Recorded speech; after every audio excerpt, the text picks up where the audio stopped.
Hey there, Banditos. Welcome to the latest Friday episode of the Dollar Bin Bandits, where, as always, we fling open the doors of your local comic book shop and bring you interviews with your favorite comic book creators of yesterday and today. Before we get to the interview, though, let's introduce ourselves. I'm Joe Marcello. I'm Warren Phillips. And today we're bringing you an interview with a couple of guys. Not just us, just a couple of other guys. Talking about Jason DeHart and Terence Dollard. Yeah, Jason is the guy behind the Words, Images, and Worlds podcast and YouTube show.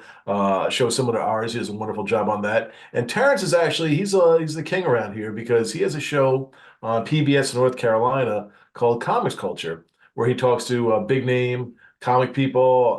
It's also a class that he teaches to teach kids about doing television programming. We become friends with these guys. They're awesome. It's cool to talk to other folks who are in what we do, and I think you guys are going to enjoy it as well. So without further ado, let's get to the interview. This is Terence Dollard and Jason DeHart. And we have a gathering of the greatest comic interviewers alive today, folks.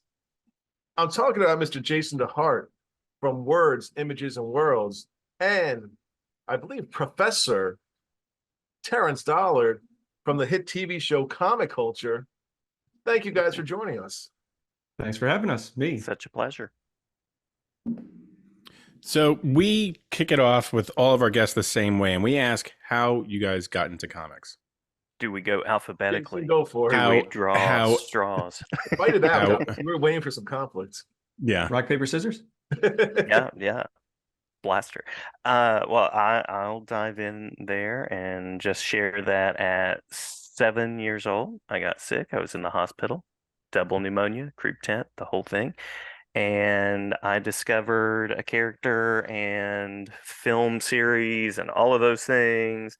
And my parents bought me comics, and it wasn't too long after that, probably at about the same time that the Tim Burton movie came out, and so I was connected from there. Started reading more in the late 80s, the early 90s. Fell off of comics for a little while, and then I worked with a professor in my doc program who studied comics and wrote about them in his dissertation, and so they came back in a big way, and in a big way in my classroom too. Well, for me, one Christmas we got the giant size Action Comics #1. And we just read the heck out of that. And then one year we had just moved, didn't have any friends, which is always tough when you move and, go to new schools and whatnot. So I was home with the flu, and I asked Mom, I said, could you pick me up some comic books? And I was a little bit older. I was probably about 13, but, it was around the time when the X-Men were just getting really interesting and whatnot. So she came home with Secret Wars #4, Superpowers #1, an Archie comic, and the Shadow War of Hawkman #1. And it was just like, hook me up, I'm in. Let's just see where this goes. And I just, ever since, have been buying comics and generally wasting my time. Now, here's another one, and I'll start with you, Terrence, and we'll go to Jason. So how does the idea come about to start interviewing folks and collecting stories about people in the industry? So I had been, I guess I had stopped reading comics. I met a student when I first went to UNC Pembroke, and he was big into comics, and he, shared some of his collection with me and started to read again. And one of the things that we did at the studio was we would do basic television production class where students would they would direct TV shows for local government officials and the school district and that sort of stuff. Well, they stopped showing up. So we had to come up with something because it was part of the grade. So what am I going to do? So I thought, wouldn't it be neat if I talked to comic book people? And I had signed up for Christy Blanch's Gender in Comics online super MOOC. And I decided, well, I could do something like that. So I reached out to her and got some names. And I think the first person we got was, strangely enough, Chris Claremont. And I started out by having a student as the interviewer, and I realized that wasn't working, and started doing it in class, which is tough if you're the professor to be in front of the camera and behind the camera. And I had a colleague kind of come in and make sure everything was running smoothly. And we talked about it, and we decided, why don't we just do this as a regular weekly show where I can stay in front of the camera, she can stay in the control room, and the students can, get the experience that they need to learn how to direct and crew a TV show. So we've been doing it now since, I guess, around 2012. And yeah, got onto PBS sometime around 5 or 6 years ago and haven't looked back since. That's awesome. Nice, nice. And the production value is huge on your show too. Very impressive. Uh, there were a couple of threads that came together for me. One was that I've been a literacy person, been interested in literacy, and was teaching literacy courses. This would have been 2017. So I actually took my wife. It's funny how many times in my inspirations, my wife is part of the story. I took my wife to an author visit, one of her favorite authors, Adriana Trigiani. And in the midst of this visit, we were driving home, and I thought I could connect with authors. Why not, reach out for book reviews, and why not start doing interviews? And so it started as a blog, which I called something like Dr. J Reads or something like that. I was going to call it Dr. D Reads, but that looks like Dr. Dreads on a URL, and it's not a horror show. It's not Caribbean. So I just put that out as Dr. J Reads. And so about a year and a half or 2 years ago, I had a couple of friends that were more interested in podcasting, and they started talking about interviewing authors. And at that point, I'd done a couple of interviews for classes that I was teaching. So if we were reading like a comic or a verse novel, I would get Jerry Craft to talk with me and share the video with the class, or I would get Jasmine Warga to share with me and share the video. And so from this blog idea, I step by step took the notion that maybe a podcast would be the next thing. I started working on a podcast called The Comic Obsessive with my friend Adam Piles, where we talk about comics as our schedule allows. And we had Jim Valentino come on and Daryl Banks. And it was like, hey, there could be a standalone idea in this as a way of sharing about creators on a more regular basis. So that's the short version of how it all came together.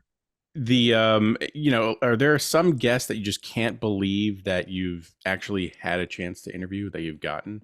Is that starting with me? Sure. Whomever. All I'm right. sorry. I really should preface that. We Anyone can do the back that's- and forth, however, yeah. We could do the Zoom raising hands. We could also do that.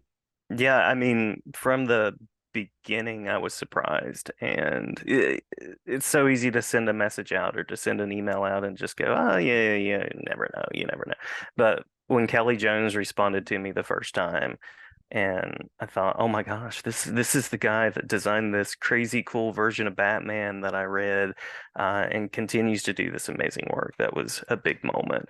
I travel outside of comics in some of my episodes. So George Ella Lyon being an Appalachian poet with an amazing voice, I was completely surprised by.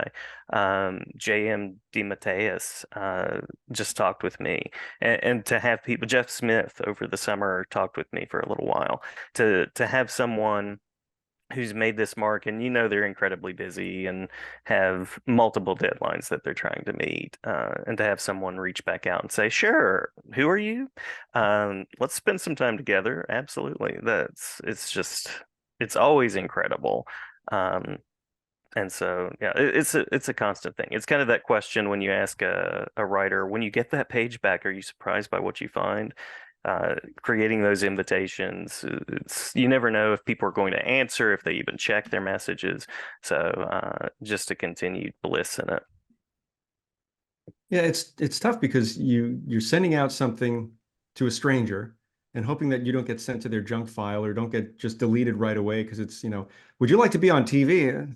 Well, is this one of these, weird things or something? So whenever somebody does agree, it's the best thing. But there's a lot of Google searches trying to find websites, trying to find social media accounts. I've been very fortunate that I get referrals from previous guests. Oh, you should talk to so-and-so. And I've got one friend of mine who reached out early on in the days of comic culture and said, enjoyed the show, wanted to be on it. And from there, he's been very kind in introducing me to a number of different guests that he's, been in contact with here and there. And then, he'll introduce us on Facebook or via email. And I can't even count the number of guests that he's helped me reach out to. Another thing that I do is just go to conventions with a camera, and you start talking to people, and then when they realize you're not as crazy as they think, then they're willing to maybe give you their email, and then if you follow up in a reasonable amount of time, you can probably get them on, and then see where it goes from there. But yeah, I think the first guest that I was super, super excited to get was Denny O'Neil, and I just sent an email, and like 3 hours later, he's responding, "Hey, I'd love to do it." Okay, well, that's just pretty much made my semester. I think we've realized there's a few of the, not a few, a lot of these guys really just like to talk about their careers and just the business and their work, and not in a, any type of egotistical way, just to kind of, reminisce about what they've done. And I think they genuinely appreciate the fans, like people like us, expressing how much we appreciate what they've done.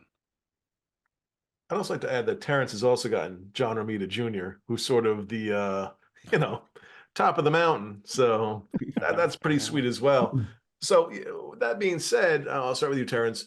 Who's your white whale? Who's the guest that you want more than anything and just hasn't happened yet?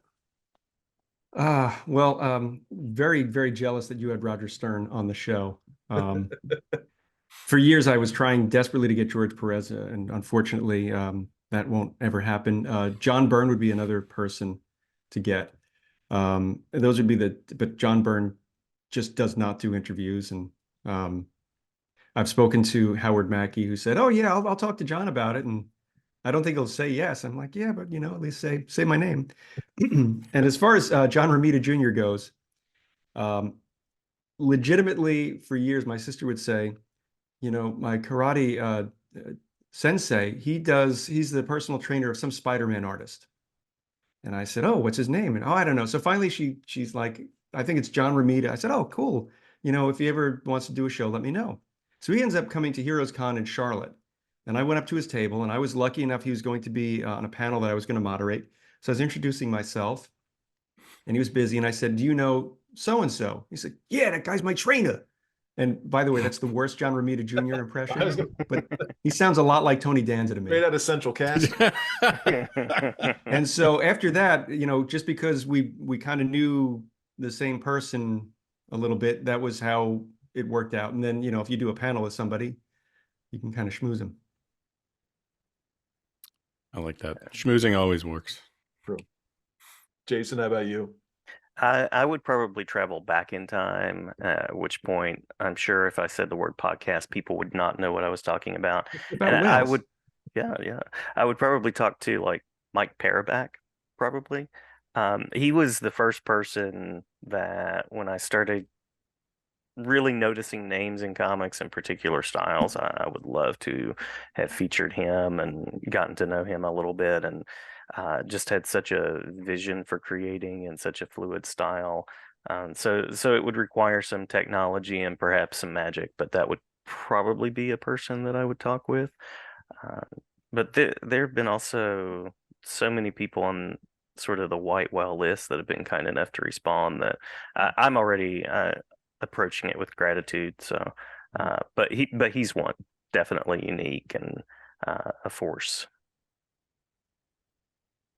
Very cool. Oren, how's our white whale list going? Is it growing? Yeah. Again, it's all about hoping that folks get back to you, and sometimes it's the frustration of getting a yes and then following up and being like, "Okay, so how about would these dates work for you?" And then silence for months on end, and then you try again, and maybe you get a response, and then you're hoping somebody knows someone who could help you out. But as you guys said, the fact that these folks are taking time out of their day, they don't need to talk to us. They don't need to take an hour or what else out of their time to speak to us, and they're volunteering to do it. We said we're very appreciative that they would think enough of us to want to talk. So, since we are here discussing comics, what are some comics that you guys are reading currently?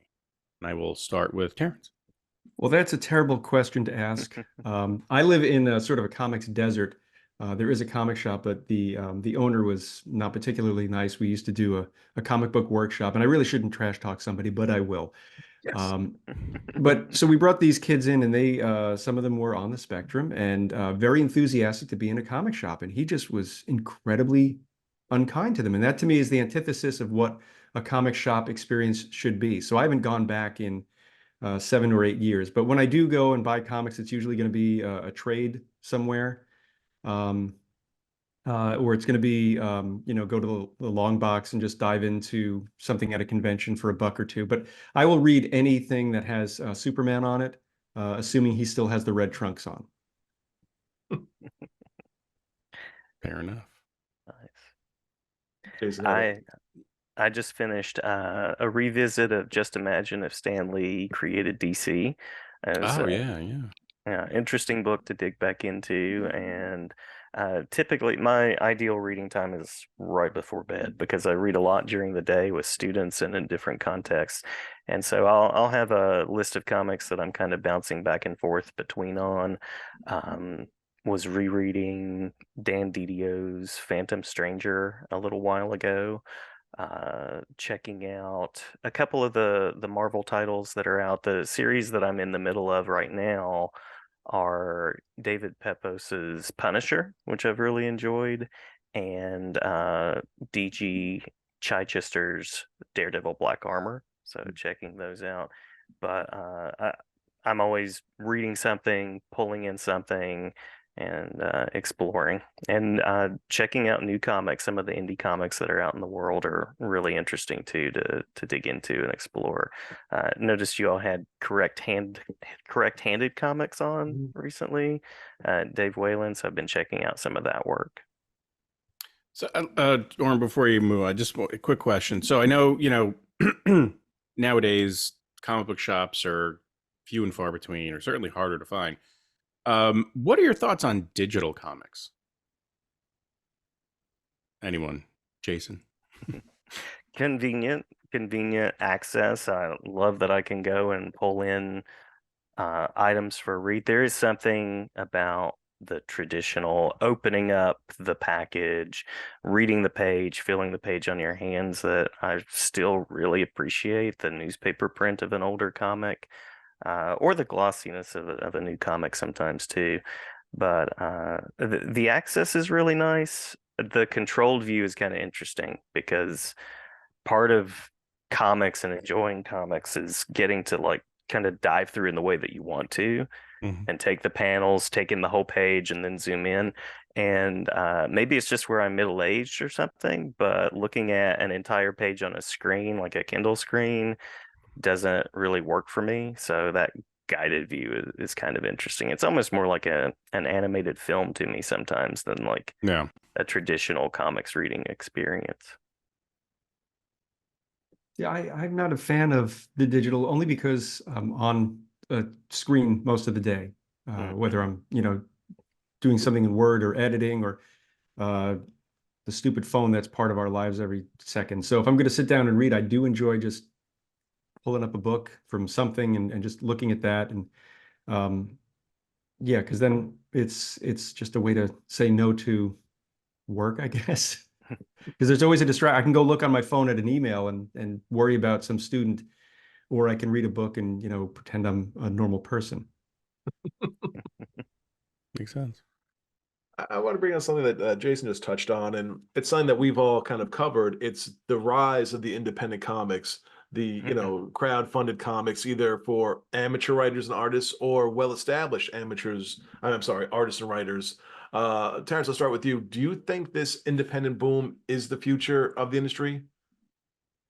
I would think it is because Marvel and DC are corporations. They're not looking for the next big thing. They're looking for how can we maximize the inventory that we have and make the IP as much money as possible, whether it's leveraging it on TV, film, or a video game, or even, those pesky comics.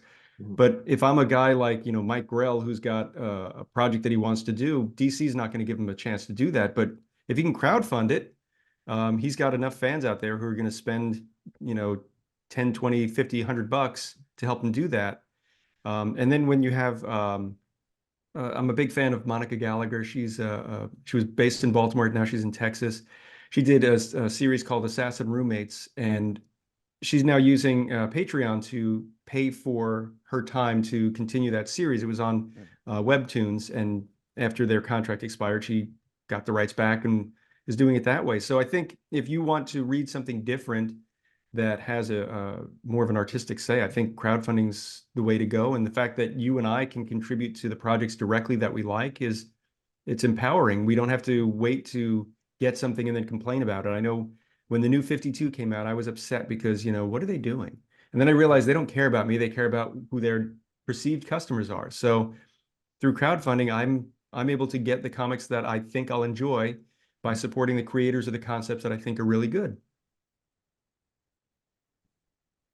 Yeah, and I'm thinking of it as like this is a new metaphor I just came up with, but I'm thinking of it as like a multiverse, okay? So instead of a singular path forward, I should have spaghetti somewhere. I see almost like I think Marvel and DC are always going to be there. They're always going to be those characters in some form or another. They make money. They're well loved. I think they're going to exist in some way. So I think there is going to be that corporate side that continues into the future, and maybe they'll reinvent again. The mini series approach really seems to be something that's taking off right now that people are digging into. But then alongside that, I think creative talent gets kind of tired of the restrictions and the limitations of what you can do, and dealing with those editorial constraints. And so I think the indie movement is something that's wonderful. I think it's going to be and has been something that allows for innovation, different kinds of stories to be told, different kinds of characters to be produced. And so I think that I hope it continues. I really hope it continues. And then as like a third way forward, young adult graphic novels and middle grades graphic novels seem to really be something that has a lot of attention right now. Random House Graphics has their own take. Scholastic has graphics. And so I know middle grade students, my wife works with middle grades, and I've done that for a while too.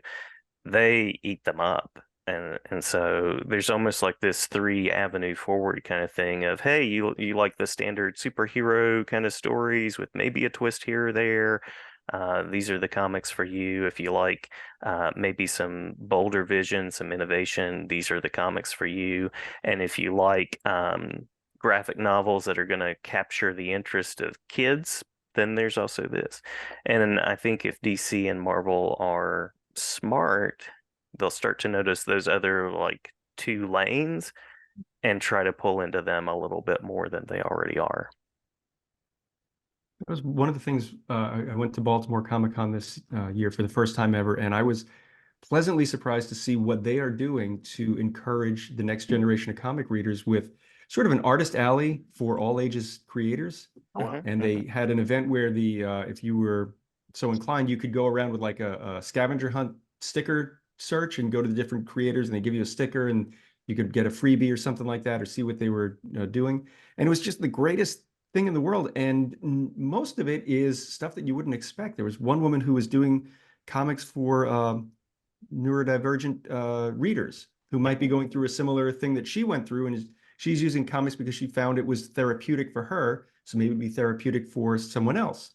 And it's just great when you see something like that, because I'm not thinking about it. It's great that there's that innovation that's still coming along.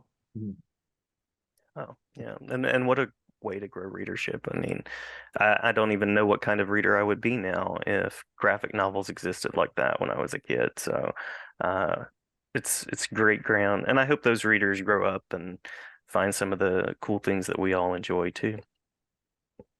One question I wanted to ask you both, and so Oren and I had a similar discussion with some other comic book friends of ours, and it's, what do you think the future of comics, as it pertains to, let's say, Marvel and DC specifically, holds? Because I think you keep hearing rumblings every few years that comics are going to go away. They're not creating any new characters. It's more or less just them, just new and different storylines for the same characters, and they mix things up, and the universes expand and contract as they normally do. But I think, whenever there's a change of guard administratively, certainly with Warner Brothers, you hear these little rumblings in the newspapers and such about, like, well, maybe comics are going to go away as we know them, and they'll just be limited to graphic novels or collected editions and things of that nature. Do you think we're ever really going to get to that point? I mean, I'm hoping not. But, Jason. Yeah, I hope not as well. I certainly hope not. The media influence is so huge that I think the characters will exist in some way or other, because they give it a few years, they bring them back in film, they bring them back in television, and so I do think it might be something that decreases the number of titles. But honestly, how many titles is Batman in right now? Like, and has been in, or some version of that character. So I certainly hope that, like, the monthly 22 page to 48 page edition is still part of the plan. I hope so. I don't think they're going away. I think they might change. And I certainly also hope that some of the things we've been talking about, young adult, middle grades, graphic novels, independent comics, I think those are going to continue. I think the fandom lives hard for those things. So yeah, I think they'll be around. I think they'll merge. I think they'll interplay, just like I was talking about with the Just Imagine If Stan Lee created. I think that there might be a little bit more of that in the future as well, where characters sort of interplay with each other.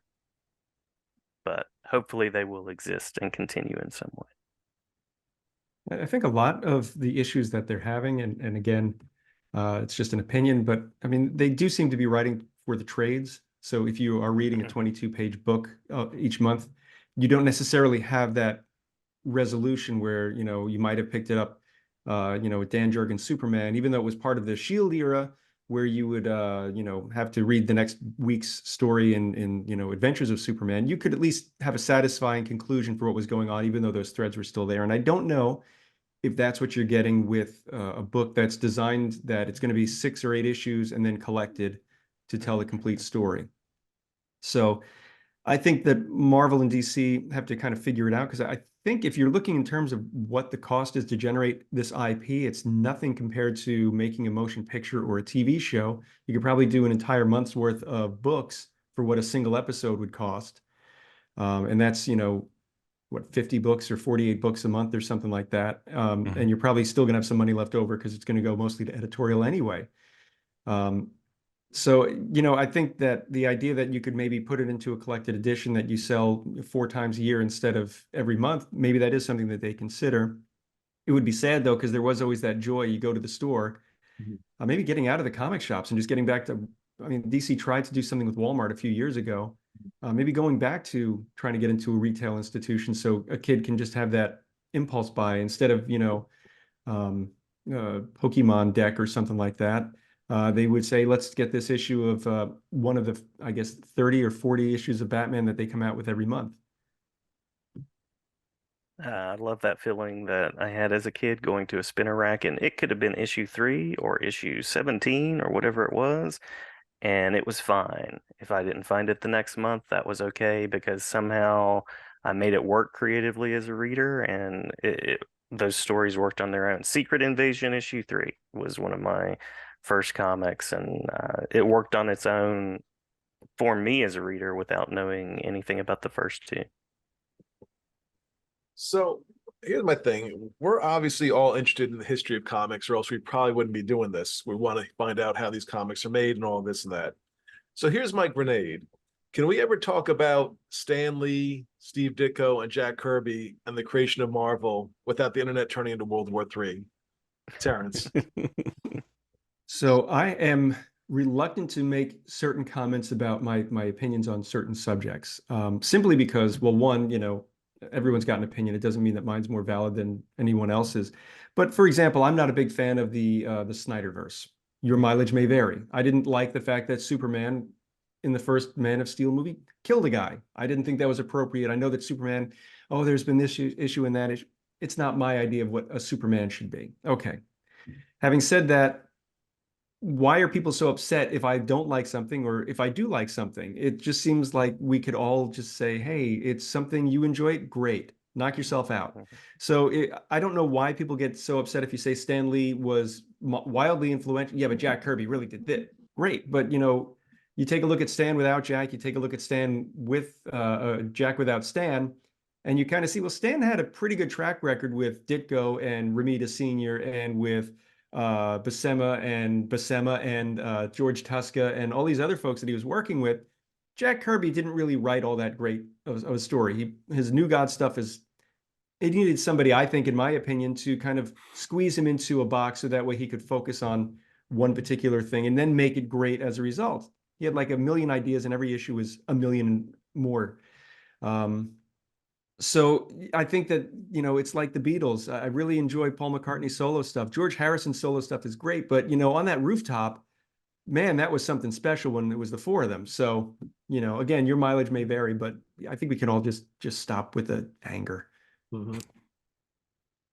Yeah, there's something that seems to be built into social media platforms in the internet. I don't know if it's part of the matrix thread that's running through, or maybe it's the kind of political feelings that people have, but it seems like people are primed to be angry and upset about certain things.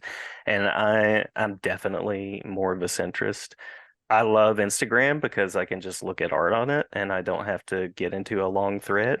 And I know from exploring politics a little bit that I am not going to change anybody's mind with my Facebook. It is definitely not my tool for doing that.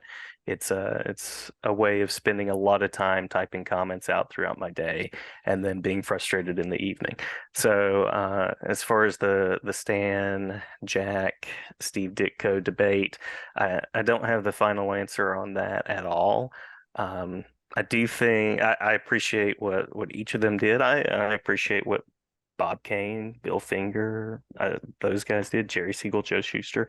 But, there is that idea that creators should be treated well and acknowledged with that, which I think is true, certainly. And I think that's something the industry should consider. We just had the writer's strike with AI created materials being one of the focuses that people were looking at. And every time I'm looking at social media now, I see someone, a comics creator, talking about how, like, if you have an AI image, I'm going to block you. And I think I can stand with that. I can agree with the human voice in that way and treating creators well. But beyond that, that's my single comment and argument. I'll write an article about it or publish it in a chapter or something, and we'll let that be that.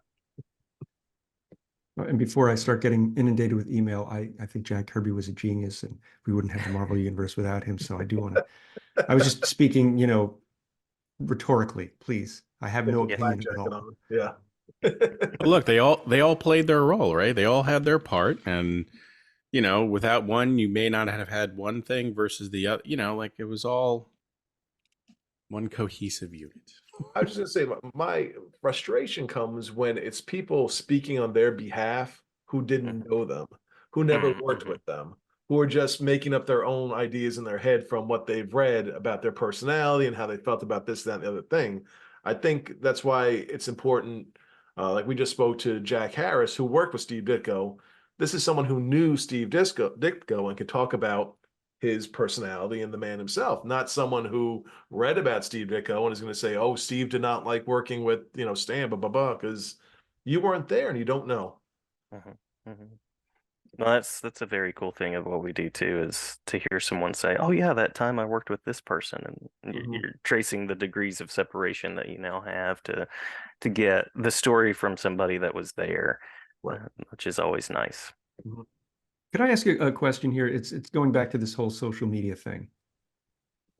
I notice if I have a guest who has a particular opinion on a political spectrum and they make it apparent on their social media, I notice that when people watch the show on YouTube, on my YouTube channel, they generally get more thumbs down than somebody who just talks about, comics without making any sort of personal political statement online. Have you noticed that?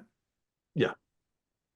There's certain hot button issues or certain people have certain reputations that they're going to think, oh, well, this guy's going to talk about this during the interview, but you're allowed to have your opinion. Yeah. We're not trying to point them in a certain direction. This is just what they have to say. And, I don't understand the, we said before, the negativity towards everything. I noticed that, a lot of folks just get thumbs down, and I know why. We're not talking about anything political. I just was wondering if you would experience that phenomena as well. Oh, yeah. I mean, what do they say? Opinions are like assholes. Everyone has one, We can curse? Sure. Yeah. Yes. Fuck yeah. Bleep it now. But yeah, it's the internet. So just because everyone has a voice, they automatically assume, well, you have to listen. But you don't. That's the great part of it. Yes, everyone can say whatever they want. Doesn't mean I have to listen to it, and I don't have to agree with it. And we've had a few guests that certainly have their opinions. And look, gotta respect their opinion because it's their opinion. I think there's a certain, like, if you're gonna be in media and of any form, you gotta support freedom of speech, and along with that is gonna come the stuff you don't necessarily agree with, but they have the right to say what they want to say. And it's okay to disagree and Absolutely respect the work. Right. And I honestly, I think that's what makes for an interesting conversation, because you're going to hear someone's point of view about XYZ, and you're going to think, well, this guy's full of nonsense. But then, that's your first reaction. But then I think it just makes more sense to be like, well, why? Why do you feel that way? And then that's, that prompts hopefully a mature conversation that you can kind of learn from in one way or another. So, but then we get those jerks who always think, I don't like their backgrounds because I think it's too immature. I'm like, yeah, really? The comments we get sometimes. Wow. Really gonna nitpick over that? Yeah. So minimize your window, jerk. I mean, right, or just listen to it. Honestly, what's wrong with memorabilia? That's what it's about, man. I mean, come on. The whole point of being a comic collector is you keep something beyond its useful life in a box, sealed up, so that someday maybe you'll go back and read it. Exactly. Yeah. And to annoy your significant others because they're like, burden your children with the house. Do you really want, Daddy, can I play with that figure? No. We just look at it. We don't play with it. We appreciate it. Yes, but Daddy, you have a hammer. It's Thor's hammer. No, don't touch it. You're not worthy. You cannot lift it. My memorabilia here is digital, and I get a lot of people that come in and they're like, "Oh my gosh, those are great shelves." And I would truly have this many books if I lived a stationary life, but we just moved too many times. And I always get people that are like, "Oh, that's amazing," and then they're like, "Oh, but let me look. There's the little tail right there." Sorry. So what is witness relocation really like? I was gonna say. Yeah, if we could kind of have a darkened image here and make me sound like James Earl Jones, that would be fantastic. It covers all of Jason's New Kids on the Block posters that are on the wall behind him. That's right. And the Bieber. We gotta have the Biebs as well. That's for a different podcast you do. That's right. The Teen Bop edition. Yeah. So what are some comics you guys are favorites of yours that just never aren't as popular as you hoped they once would be? I don't know that I pay attention to popularity too much. Maybe I'm odd in that way. Mhm. I have some of my favorites, but honestly, I don't know how popular they really are. I'll say underappreciated books that you guys really like that sort of fall to the wayside by collectors. Yeah. I loved the Malibu work from the early 90s. I loved that stuff. Loved Nightman. Some of those things I continue to revisit and really enjoy. Some of the work that's been even based on animation that'll get shorter runs, just because I mentioned Mike Paraback earlier. I really enjoy that kind of meeting of cartoon and comics, but I notice they tend to go with like the flow of the shows and the popularity that way. And so there is that. They sort of seem to have a short shelf life. So Would love to see those take off a little bit more into longer runs, and they kind of spurt back and then go away and spurt back. Mhm. So that would be maybe one area for me. But honestly, I'm one of those people who will scroll through like the underground tunnels of Amazon and different places online to try to find recommendations of the last thing I read to the next thing I read. And I don't honestly know that I pay attention to like the ratings that are on there and how many people have read it so much as what does it look like? What does it feel like? Is the story taking me somewhere in an interesting way? Yeah, so but I'll be thinking on other titles There as you go. well. Yeah. I don't know if you've heard of this one. It kind of flew under the radar. I think it was called The Watchmen. Oh, No, Was it but about around like the- clockmakers? Is that yeah, what it's this guy, and he's really good at making a clock. wow. Yeah, and then he just likes to watch them. Wow, that makes Nice, sense. nice. Yeah. That makes sense. Work. Yeah. No, I was Sequel to around Time the same Cop. time. It was I guess it would be Mike Grell's Green Arrow series, which they've collected it over the years, but hasn't really gotten I guess the praise. I know they did the Arrow series that pulled a little bit from here and there, but it's that and his John Sable work are two of my favorite series of all times. John Sable was the first series that I went and did the long box dive trying to find all of the issues.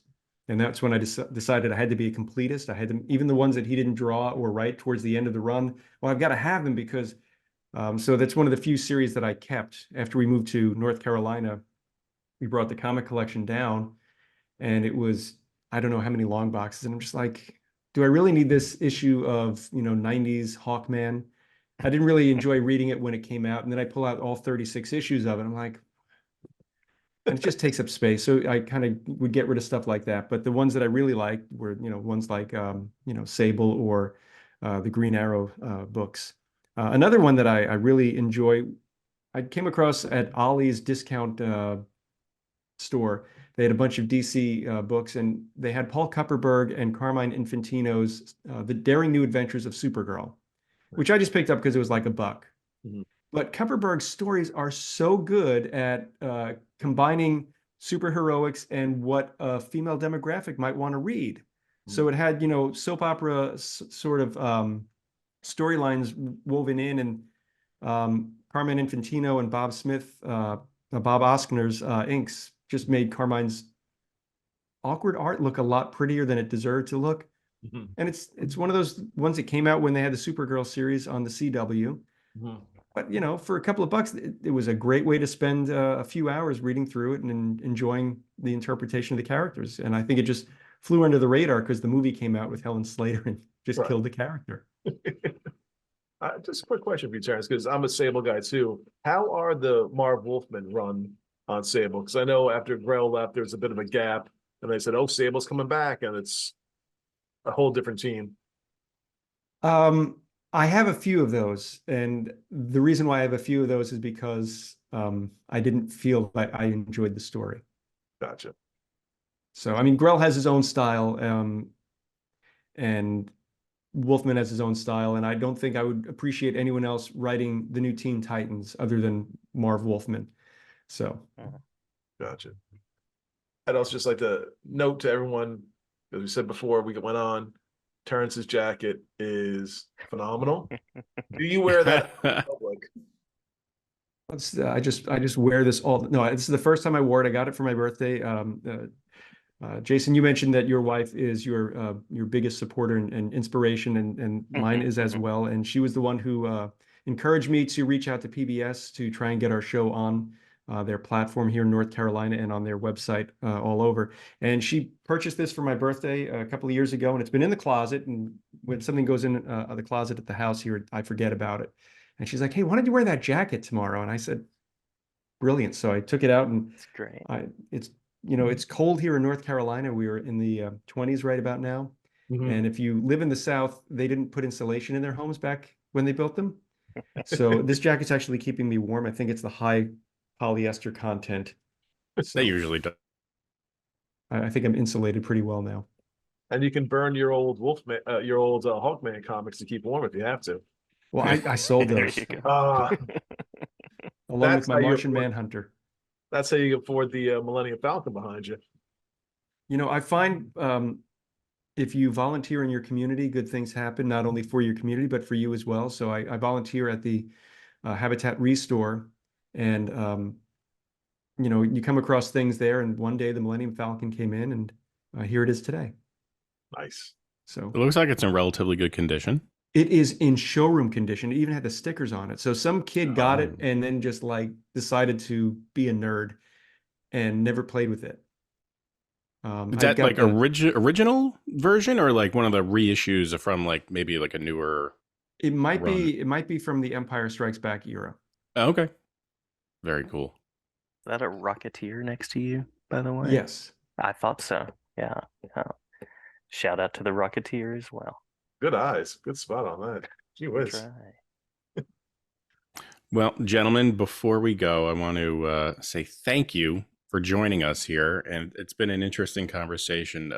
We really love talking to people like us who enjoy comics and just, have a respect for the people who do what they do in the business.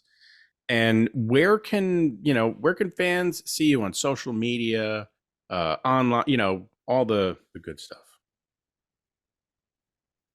Terrence. Okay. Sorry. There is a Comic Culture Facebook page. You can check that out. There's also, I've got I refuse to call it X, Twitter. I'm at Prof Dollard. Same thing on Instagram, although I've never posted on Instagram because I have no idea how to use it. And then you can find episodes of Comic Culture on pbs.org. If you search Comic Culture, you'll find, I don't know how many seasons. I think we're on season 7 now. And a multitude of episodes there. If you are a fan like my mom is, biggest fan. There's a Facebook group, Words, Images, and Worlds. If you go to Google and search my name, Jason DeHart, Words, Images, Worlds, it'll pop up in a variety of places. It's on Spotify, and then there's that magic little button that somebody needs to invent for social media as well, where if you click it, it will go from Spotify to places like Amazon and other spots on the web. It's on Apple. When I have guests that are comfortable with videos, I do YouTube videos as well. And I think that would be all of the typical spaces. I'm also on Blue Sky. I fly the friendly skies of Blue Sky. I've always wanted to say that since Blue Sky came out, at least.